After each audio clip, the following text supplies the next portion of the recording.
Seja bem-vindo, seja bem-vinda ao segundo episódio do podcast Histórias de Cardoso Moreira, Uma Cidade Carinho, podcast aí que tem o patrocínio da Lei Paulo Gustavo, a lei de incentivo à cultura e ao audiovisual. No primeiro episódio, você conferiu com a gente a história do nosso município, desde lá da colonização, os primeiros habitantes, até o período ali da emancipação. E nesse segundo episódio, você vai conferir com a gente, vai poder acompanhar com a gente a história do nosso município a partir aí da emancipação, e também um pouco da história político-administrativa até os dias atuais. Comigo aqui, mais uma vez, meu amigo, companheiro de rádio, radialista, professor, também jornalista, historiador, foi secretário de Cultura, secretário de Educação, Ailton Nunes Guimarães. Ailton, mais uma vez, obrigado aí pela sua presença, obrigado por você estar nos brindando com seu conhecimento aqui nesse podcast Histórias de Cardoso Moreira, Uma Cidade Carinho. Mais uma vez, seja bem-vindo. Eu que agradeço, sempre agradecido pelo espaço, pela oportunidade de registrar aí um pouquinho da nossa história. Exatamente. Como eu disse lá no primeiro episódio, a história que a gente contou um pouco, retratou um pouco lá no primeiro episódio, sim. Você, por ser historiador, o seu conhecimento veio através da literatura, sim. Da pesquisa. Agora, nesse segundo episódio, você vivenciou, você esteve lá. Então, assim, conta pra gente, retrata pra gente como foi esse movimento, como surgiu esse movimento aí de emancipação do nosso município.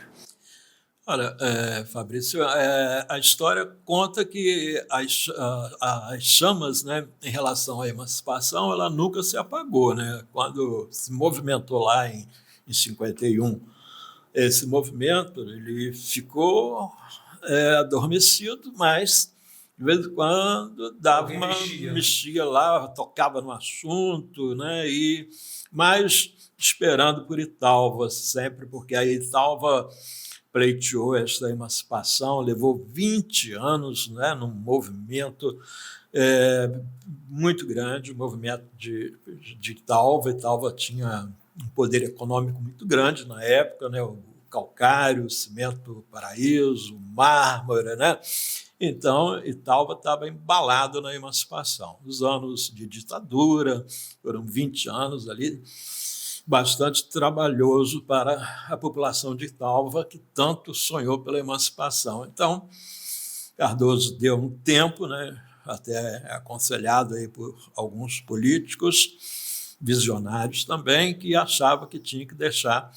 Italva emancipar para depois se pensar em emancipar Cardoso. E isso foi tão sério que foi rápido, Italva levou 20 anos nesse processo, Cardoso levou 2, exatamente porque pegou uma carona, trilhou nos caminhos de Italva, e o próprio povo de Italva ajudou a Cardoso a não errar, dá tudo certinho.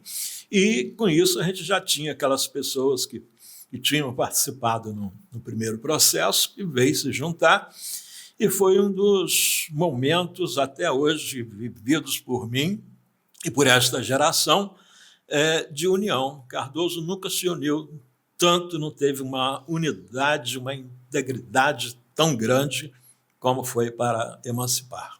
E foi lá no ano de 87 que nós começamos o movimento, reiniciamos o movimento, perdão, nós estávamos lá no período da festa. Nós sempre tivemos uma festa no mês de julho, no terceiro final de semana, na terceira semana do mês de julho, a gente tinha uma festa organizada pelo Cardoso Moreira Futebol Clube, pelo Cardoso Moreira Social Clube, pela Igreja Matriz de São José.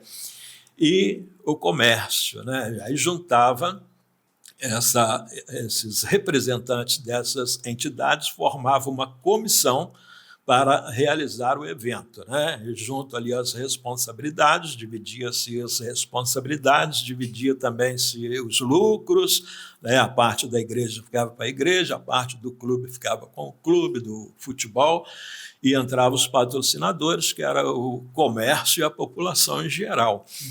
E algum apoio da Prefeitura de Campos. Esta festa acontecia na terceira semana de julho. E a festa de Italva acontecia no último final de semana de julho, que era a quarta semana. Então, a festa de Cardoso primeiro, a de Italva depois. Isso foi um padre que modificou essa questão dessas festividades, porque a festa de Cardoso, em relação à igreja, seria do padroeiro, seria em março, e março chovia muito. Então, essa festa nunca conseguia ter êxito, porque muita chuva. Né? E Italva, do mesmo jeito, porque Italva, a festa dia 8 de dezembro, também período chuvoso. Aí o padre tomou essa atitude de modificar, trazer para o meio do ano, período de férias, né? Então nós temos assim um privilégio, uma festa em período de férias. Então essa tradição da nossa festa em julho, no período de férias, já é de muitos anos atrás. Então foi nesse período, aproveitamos, voltando aqui para a ideia da emancipação, então nós aproveitamos a semana da festa, na sexta-feira, nós lançamos o movimento de emancipação, lá eu acho que foi dia 17 de julho, né, do ano de 87, nós aproveitamos a tarde desta sexta-feira para distribuir o material de divulgação, falando que 25 mil habitantes sonhavam com a emancipação política administrativa de Cardoso Moreira. Então, enchemos a cidade com esse material, entregamos para todos os políticos, visitantes cardosenses ausentes, porque a mobilização era para isso, era para mexer com o amor do cardosense ausente, porque a gente precisava desta mobilização, tanto por parte da população, como por parte financeira, porque a gente precisava de dinheiro também para financiar esse movimento. Então, era sensibilizar realmente. E o movimento emplacou. Aí nós fomos o clube, eu me lembro que o clube nessa noite, tinha uma tradicional seresta para os cardosenses ausentes, né? E o clube todo enfeitado, decorado, e nós conseguimos adentrar o clube e colocar esse material nas mesas, né? Para os convidados, todos chegando, já encontrando de cara com esse material. E dali, né, o negócio foi tão rápido que já no mês de agosto a gente já tinha, acho que foi em julho, né, na terceira semana de julho, e quando foi no mês de agosto a gente já tinha reunião marcada com o presidente da Alerj. Nós já tínhamos rapidamente que montar uma diretoria, porque a gente não tinha nem diretoria, não tinha ninguém assim para representar o movimento emancipacionista, e a gente já tinha reunião marcada com o presidente da Alerj, que foi o senhor Domingos Espanhol, vereador de São Fidélis, morador da Tabuinha, aqui muito próximo de Cardoso. Ele frequentava muito Cardoso, e a gente tinha entregado um papel desse de divulgação, um folheto desse a ele, e ele colocou no bolso e falou: vou ajudar vocês. Comprou a ideia, marcou, ele era muito amigo desse deputado estadual, que era lá da Baixada, e ele tinha conhecimento com esse deputado, ele logo marcou uma audiência, e a gente pegou a gente ainda muito desorganizado para ir nessa audiência. Nós tivemos que fazer uma reunião imediata para sair ali um representante para levar uma comissão para falar com o presidente da Alerj. Sim, na primeira tentativa, né, a gente já abordou esse assunto, houve resistência. Nessa segunda tentativa também houve resistência? Não, a gente tinha vários partidos, que a gente já estava nesse movimento de abertura, então a gente já tinha aí uns 10 partidos, né? Já estava essa movimentação partidária, porque antes, na ditadura, a gente tinha só o MDB e a Arena, então eram só 2 partidos, direita e esquerda, mas aí, neste momento, a gente já tinha o PTB, já estava chegando o PDT, Então, nós já fizemos uma reunião rápida, de emergência, ali na casa do senhor Orlando Machado, onde funcionou há muito tempo a Casa da Cultura, e hoje está lá a assistência social, naquela sala maior ali. Nós conseguimos reunir ali cerca de 11 pessoas e nós levamos exatamente para esta reunião as lideranças partidárias que tinha em Cardoso Moreira, para dali sair, né, uma comissão mista, como era a Assembleia. Então, se lá na Assembleia Legislativa a gente tinha PDT, nós colocamos o pessoal do PDT na comissão. Se tinha PDS, botamos PDS. Se tinha MDB, botamos o pessoal do PMDB. E desse grupo que esteve nessa reunião para criar a comissão emergencial, ali já elegeu uma diretoria, porque a gente precisava de um presidente, um secretário, um tesoureiro, no mínimo, uma diretoria mínima, para se falar em nome de Cardoso Moreira. Isso foi feito, e talvez, eu acredito que esse sucesso dessa comissão seja exatamente que não deixou ninguém de fora. Todos que se sentiam lideranças, que se sentiam representantes partidários, tiveram assento nesta comissão. Por isso, talvez, o sucesso. E a humildade de ouvir a orientação de Italva, né, na época, das pessoas que se propuseram, né, os italvenses que se propuseram a acompanhar a comissão, ter a humildade de ouvir, e também a questão de ouvir o governo do Estado e José Augusto Guimarães, que tinha, né, era um cidadão cardosense, filho ilustre, que tinha um prestígio muito grande junto ao governador daquele momento, que era o Wellington Moreira Franco. Sim. Você citou aí 25 mil habitantes? Porque o negócio era fazer pressão, né? A gente não tinha certeza, nada disso. Não tinha um censo ainda. Exatamente. Nós tivemos que fazer muito rápido, porque nós nos preocupamos muito assim, com esse oba-oba de pressão, né? Mas esquecemos de fazer o verdadeiro levantamento. Depois nós tivemos que fazer um levantamento muito rápido, contamos naquele momento com a Emater Rio para a gente cadastrar e imediatamente ver os proprietários, quantas propriedades e quantas agências bancárias. E nós antes tínhamos já conseguido uma agência do Banco do Brasil. A gente foi criando, estruturando a cidade, porque era a orientação a gente estruturar. Nós conseguimos o ensino médio por Baltazar, a gente foi estruturando a nível de SEDAI, porque não pode emancipar. Tinha que ter alguma coisa. Você tem que ter uma mínima estrutura, né, para você pleitear uma elevação à categoria de distrito. Então, isso foi se fazendo, mas meio que solto, né? Não, quando a gente se viu que a Alerj pediu um levantamento, né? Quer emancipar o quê? Né? O que tem lá? Né? Quantas casas com água, com luz? Né? Aí nós tivemos que, rápido, dividir, cada um cuidar de um setor, para a gente sentar para fazer esse apanhamento, essa busca de população. Aí nós fomos encontrando. Na época a gente tinha basicamente quase 8 mil eleitores.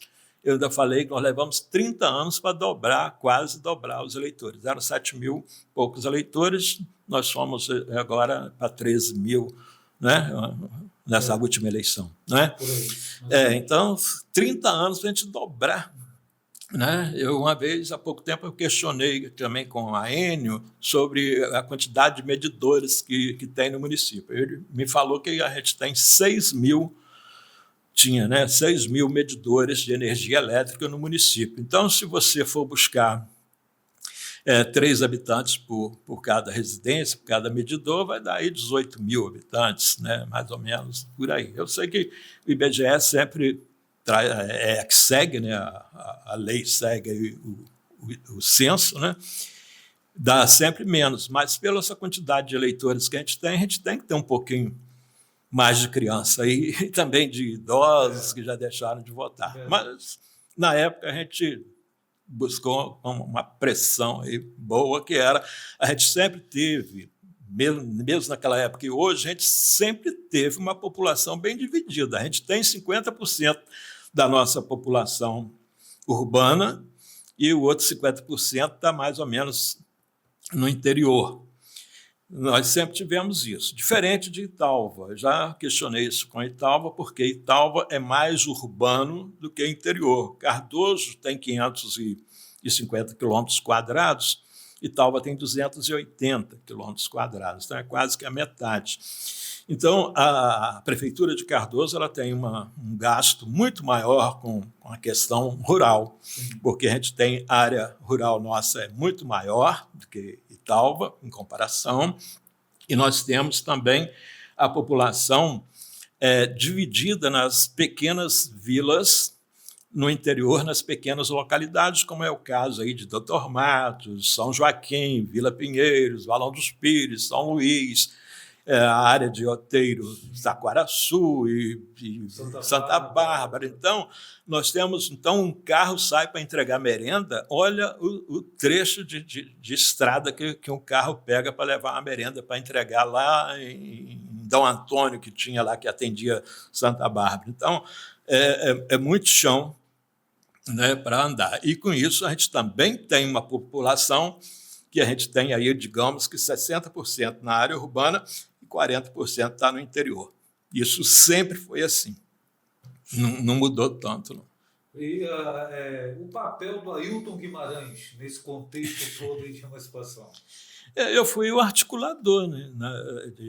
O cara que tinha coragem de falar, o cara que tinha coragem de entregar papelzinho, né? Porque o comerciante, eu fiquei 2 anos assim que eu não conseguia trabalhar, eu vivia só para falar de emancipação. E eu tinha os patrocinadores, né, que me patrocinavam financeiramente com dinheiro para me viver ali aquele momento, para eu ir ao Rio, para roupa emprestada, né, sapato de um, calça de outro, camisa de outro. Então, fiquei os 2 anos, eu não conseguia fazer outra coisa a não ser viver o movimento de emancipação manhã, tarde e noite, só em função disso. Então, eu era o divulgador. Na época, eu divulguei a emancipação toda no microfone ao vivo. Não existia gravador, não existia gravação, eu fazia tudo ao vivo, né?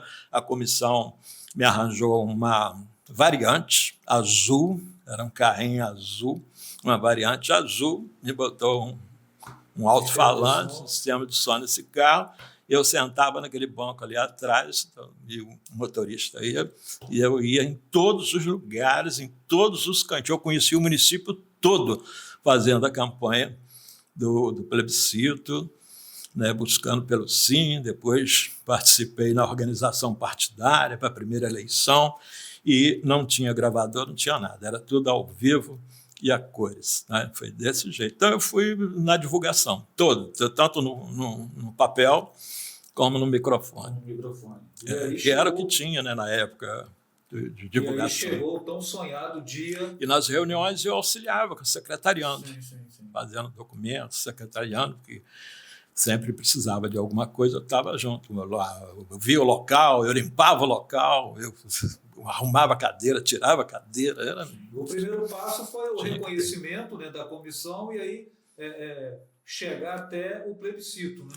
Sim, aí em 87, né, nós não andamos muito, porque você já viu, a gente pegou a primeira reunião já no final do mês de agosto, aí tem uns prazos para se cumprir, até a gente fazer aí, né, a gente foi fazer o levantamento, porque a Alerj quer saber o que vai emancipar o quê, né?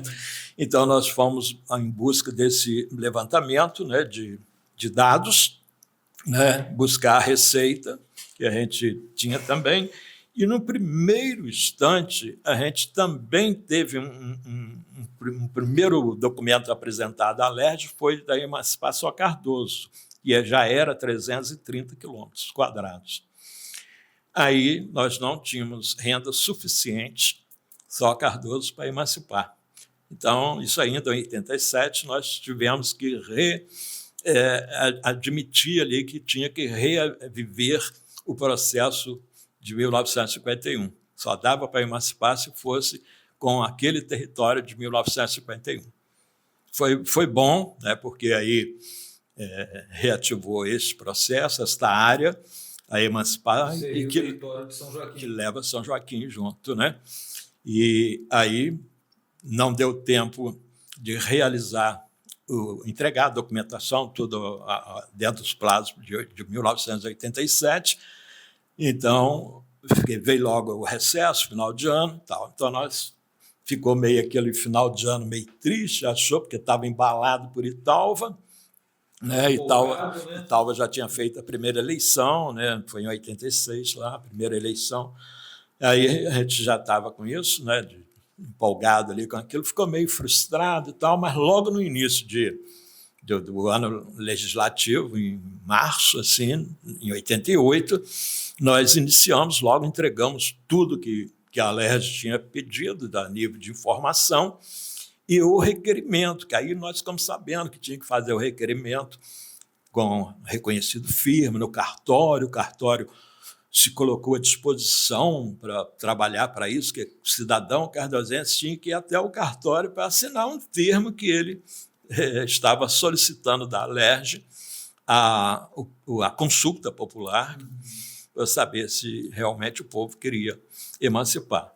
Aí nós entregamos essa documentação, lá logo no início do ano legislativo. Você vê que de março, quando foi dia 31 de julho já de 88, já estava acontecendo a consulta. Nós tivemos 30 dias de campanha publicitária, então nós tivemos o decorrer do mês todo de julho de 88 para a gente fazer a campanha do sim, e quem fosse contra, fazer a campanha do contra, né? Então, a gente tinha isso aí, os 30 dias para isso. Fizemos comícios, né? Eu fiz todos os comícios anunciando ao vivo, apresentando, né, os líderes para falar, né, as mensagens, né, para convencer as pessoas de que era melhor. Emancipar, o sim era o melhor.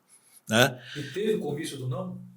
Não chegou a ter comício do não. Teve aqui em Cardoso, não. Lá em São Joaquim teve uma movimentação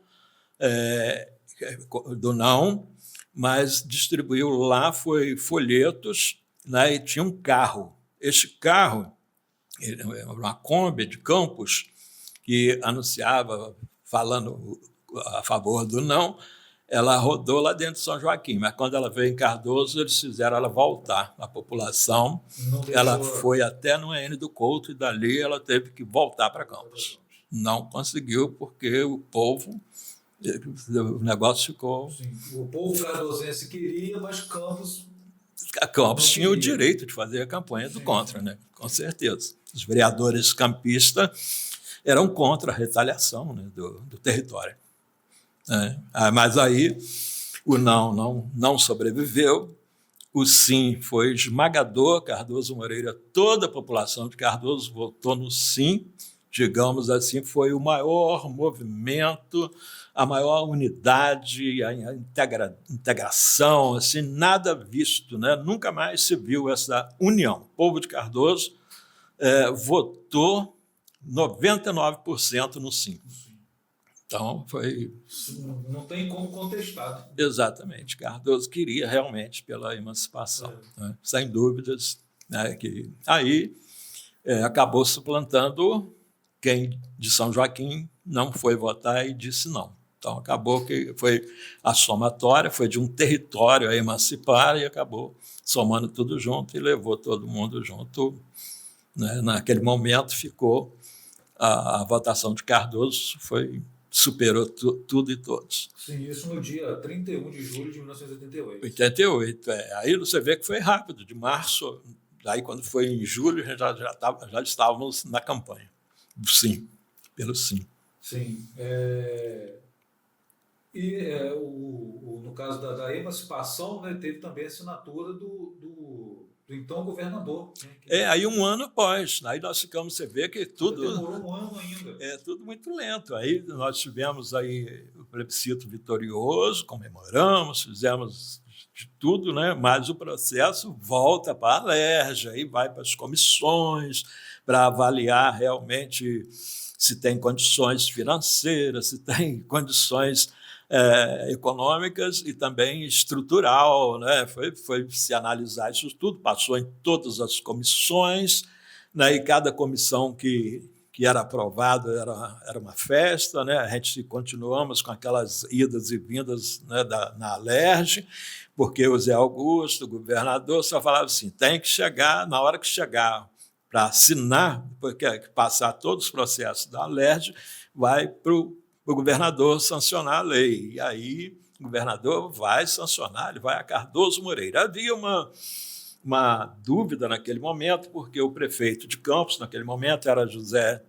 Carlos Vieira Barbosa, depois da emancipação já era garotinho, e havia tipo assim que o governador não ia querer se indispor com o prefeito de Campos, dado em vista a importância da cidade de Campos para o estado do Rio de Janeiro, mas a gente sempre acreditando no prestígio do José Augusto Guimarães, filho ilustre, né, do município de Cardoso Moreira, que era, naquele momento, secretário de Estado do governador Wellington Moreira Franco, tinha uma proximidade assim, muito grande com o governador e a gente tinha certeza de que essa assinatura ia acontecer. Então, levou os trâmites mais ou menos ali, né, um ano. Aí só em 30 de novembro de 89 foi que nós tivemos a assinatura. Foi uma quinta-feira, foi sancionada a lei lá no Palácio Guanabara, né? Estávamos nós emancipados já na quinta-feira, né? Cardoso nasceu no dia 30 de novembro, numa quinta-feira à tarde. Foi comemorado, muitos fogos, mas tivemos que ainda aguardar na sexta-feira, e para no sábado, então, né, chegar o governador pessoalmente aqui em Praça Pública. O helicóptero desceu lá no estádio Antônio Ferreira de Medeiros, houve uma caminhada com o governador, com alguns secretários, que o José Augusto fazia parte desta comitiva, caminhou do estádio Antônio Ferreira de Medeiros até a Praça Ibrahinha Sede, onde foi, num coreto que existia lá, sancionada a lei em praça pública. Mas, na verdade, ali foi simbolicamente no dia 2 de dezembro, já num sábado, dia 2 de dezembro, já que Cardoso nasceu na quinta, né? Aí, no sábado, foi sancionada a lei em praça pública, simbolicamente, para o governador veio, ele falou assim, é Cardoso de Moreira. Ele botou um D, porque eu vim aqui para comemorar com vocês, né, a emancipação. Então, nós tivemos que ficar da quinta até no sábado esperando o governador chegar para comemorar. Para comemorar. A lei 1577, né? A lei foi publicada, foi feito várias cópias para poder o povo não acreditava, né? Por isso que a gente comemora também duas datas, né? A gente comemora em julho, 31 de julho. Porque foi uma data importante, sim. Porque sem esse sim, né, pela emancipação, e esse sim para ser esmagador, para poder superar o não. E as ausências, né? Porque teve gente que preferiu lavar as mãos, não votou nem sim nem não.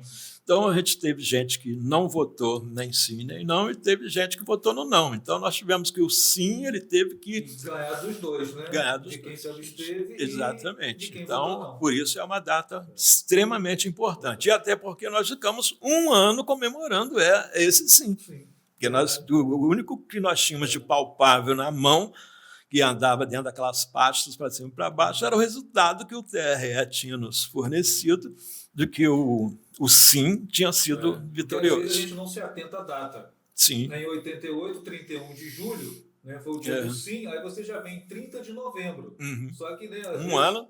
Às vezes, se a gente não prestar atenção, a gente acha que é do mesmo ano. Mas não, passou-se um ano para atender as comissões, para chegar no governador. Chegou no governador, foi imediatamente sancionada a lei. Mas até chegar no governador, leva 30 dias numa comissão, mais 30 dias em outra comissão, e vai, e discute renda, porque se o município não tiver a renda suficiente, não arrecadar 30% também do orçamento, ele pode voltar à condição de distrito. Existe a palavra desemancipação, né? Existe essa palavra, ela existe, existe no Sul, né, que o pessoal acha que Rio Grande do Sul, para lá não tem essas coisas, lá teve um município que voltou à condição de distrito, porque ele foi criado em torno de uma mineradora, o minério acabou e a localidade também, o povo foi embora. Então, ficou uma localidade fantasma, né? Então, tem que se cumprir esses trâmites, cumprir essas questões de renda. Nós estamos num estado do Rio de Janeiro, é um estado próspero, apesar de tantas coisas que acontecem, mas em relação a outras coisas, outros estados aí no Brasil e outros municípios no Brasil, nós estamos até numa condição, são 5.569 municípios que participaram dessa eleição municipal deste ano, e tem muitos municípios, a metade do que se tem em Cardoso, né, em Cardoso Moreira. Isso aí existe. Nós somos muito bem localizados, muito bem montados, nós estamos entre dois grandes centros, que é Itaperuna e Campos, né? Nós estamos no meio da área norte-noroeste, um privilégio muito bem localizado aqui no norte fluminense. Exatamente. Aí veio a primeira eleição, né? Pois é, a primeira eleição foi em 92. Nós ficamos em 90 pensando que ia ter, porque assinou a lei em 89, aí tinha uma possibilidade de ter um mandato tampão de 2 anos, porque Italva teve um mandato de 2 anos, mas foi o último que foi concedido pela Justiça Eleitoral. Então, Italva, o primeiro mandato foi 86 e 87. Né? Em 88, que teve a eleição com 4 anos em Italva. E Cardoso ficou naquela esperança de acontecer um pleito eleitoral para 90, né, 91 e 92, né? Até a eleição em 90 para tomar posse em 91, 92. Acabou não sendo liberado, ficamos emancipados, foi uma coisa assim, também muito engraçado que houve, né? Nós ficamos emancipados nesse período, mas o prefeito de Campos administrando os 2 municípios. Foi separado a contabilidade, foi separando os funcionários, mas o prefeito de Campos, que era Garotinho, ele ficou administrando o município de Campos, dos Goitacazes e Cardoso Moreira, nesse período. Então, ele já foi separando as coisas, ele já foi separando a parte econômica, ele já foi tirando os funcionários que queriam ficar para cá, que queriam ficar para lá, e já foi dando esse corpo durante esse período.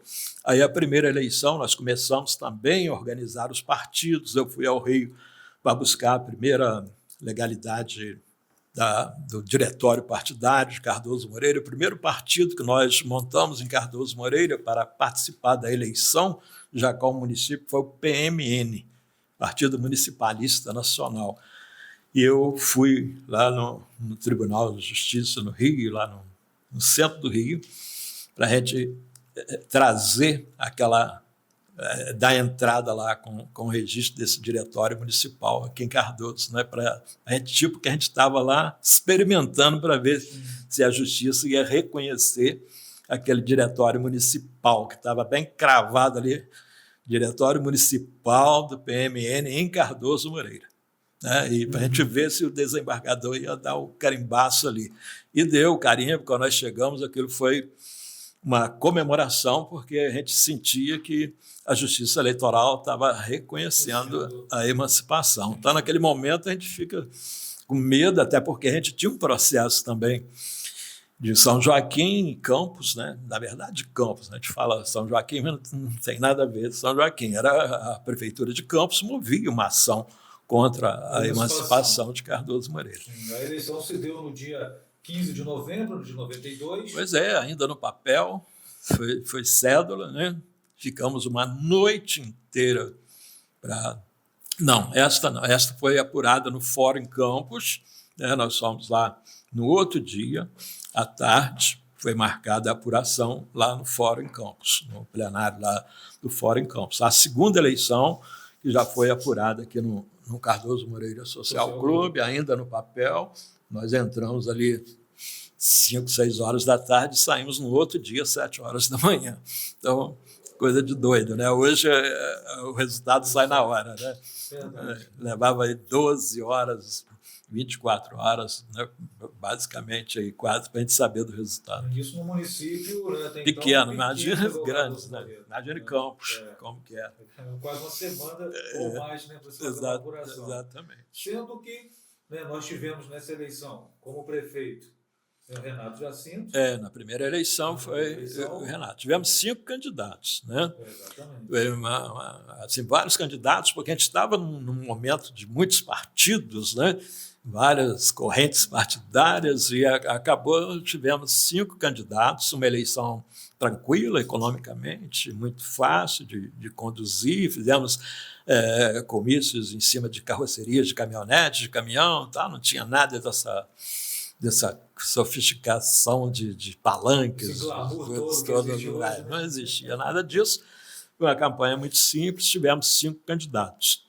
Né? Renato sagrou-se o candidato eleito, né? E depois ele teve também o embargo da posse, ele tomou posse lá no dia 25 de fevereiro, também numa quinta-feira, né? É uma coincidência, né, que Cardoso emancipou na quinta, ele também tomou posse numa quinta. 25 de fevereiro de 93. Pertinho do Carnaval, a gente estava. Aí tomou posse e parou para o Carnaval, uma coisa assim. Teve Carnaval nesse período, ou esperou o Carnaval para tomar posse, é um negócio assim. Né? Aí foi a posse, né, do dia 25 de fevereiro, e porque teve esse embargo, demorou esses dias aí para autorizar a posse, né, e foi uma posse assim, muito concorrida, ele teve um apoio muito grande, porque os demais prefeitos da região norte e noroeste fluminense vieram todos para Cardoso. Então ele teve assim, uma posse assim, fantástica, porque todos já estavam empossados e vieram a título de moral para ele prestigiar a posse dele já em 25 de fevereiro. E por isso também aconteceu um feito, né, após a eleição do Renato, com um embargo, que foi a unidade partidária em torno da posse, porque aí acabou a eleição, começou uma outra campanha que era pela posse dos eleitos. Então, independente de quem ganhou ou perdeu a eleição, juntou-se todos pela posse. Só se falava pela posse. Ninguém era contra mais ninguém. Então, o Renato teve uma coalizão partidária fantástica. No primeiro mandato, ele não teve oposição. Ele teve manifestação. Teve, fechou a BR, teve essa manifestação pela posse. Ali estavam todos os candidatos, eleitos e os derrotados. Todos sentaram à mesma mesa pela posse. E apesar de Renato ter tomado posse em 93, esse processo continuou? Continuou, ele foi até, eu acho que setembro, outubro de 96, né? Foi em 96. Ele foi até, nós já estávamos na eleição para o segundo mandato, quando Renato chegou num comício falando que tinha terminado o embargo. Então, ele tomou posse sob júdice, administrou sob júdice, e só o segundo prefeito Cardoso que foi realmente liberado. No caso, foi o prefeito Gilson, exatamente, segundo prefeito. Em 97, assumiu em 97, um ano de enchente. Exatamente, 97. Então, e aí Gilson conseguiu a reeleição? Também, aí foi em 2000, começou em 2001, né? 97, 98, 2001 foi o segundo mandato de Gilson na reeleição. Depois acabou vindo o Renato novamente? Foi, aí Renato teve um segundo mandato, Gilson voltou depois, né? Gilson teve 4 mandatos, Renato teve 2. GG1, hoje a prefeita Giane. A gente está gravando esse podcast em novembro, né, de 2024. Exatamente. A gente não sabe quando que as pessoas vão estar, né, assistindo, né? Exatamente. Daqui a 10, 15, exatamente. Saber, né? Então a gente está gravando para deixar registrado esse podcast em novembro de 2024, né, e a prefeita Jeane é a atual prefeita, né, e reeleita. Prefeita e reeleita também para o próximo mandato, Exatamente. 25 a 28. E assim se passaram 30 anos, né? Nós fizemos aí 30 anos no ano passado de emancipação, de emancipação com a instalação do município. Sim, é o município instalado. Aí a gente vê o quanto, né, o município cresceu, se desenvolveu. Sem dúvidas, né? Eleitores, eu falava com você em off aqui, nós tínhamos, naquele momento lá do Sim, nós tínhamos 7 mil eleitores, né? Hoje a gente tem aí basicamente 13 mil, a gente levou aí 30 anos para dobrar o eleitorado. Sem falar, né, em obras, em benfeitorias, em serviços. Sem dúvida. Né? Um cardosense ausente que está há muito tempo fora da cidade, cada vez que ele chega aqui, ele toma um susto. Né? É algo a paisagem geográfica muda. Toda vez que a pessoa volta, né, ela encontra uma Cardoso Moreira diferente. Certeza. Ao contrário, que se a gente tivesse ainda pertencendo a Campos, a gente tinha parado no tempo. Como tem alguns distritos aí que estão parados. Exatamente, infelizmente. Infelizmente. Então, Ailton, a gente chega, né, ao final de mais uma edição desse podcast, né, o segundo episódio, que a gente contou aí um pouco da história da emancipação e também um pouco da história político-administrativa do nosso município. E, né, mais uma vez, agradeço a sua participação. E a gente vai estar aí no terceiro episódio trazendo um pouco da história da comunicação, né? A comunicação aí no nosso município, né? A gente tem relatos aí, né? Já desde lá de 1940, né? Sim. Já aí, e você sabe que o que forçou a comunicação naquela época foi, tirando as religiões, as igrejas, foi o futebol. Sim. Então, a gente vai contar um pouco mais sobre a comunicação no nosso município no terceiro episódio. Então, a gente vai ficando por aqui, mais uma vez, agradecendo a você, Ailton, né, por estar aí participando deste projeto, deste podcast. A gente lembra mais uma vez, né, que esse podcast é patrocinado aí pela Lei Paulo Gustavo, a Lei de Incentivo à Cultura e o Audiovisual. E a gente se vê aí no terceiro episódio falando de comunicação.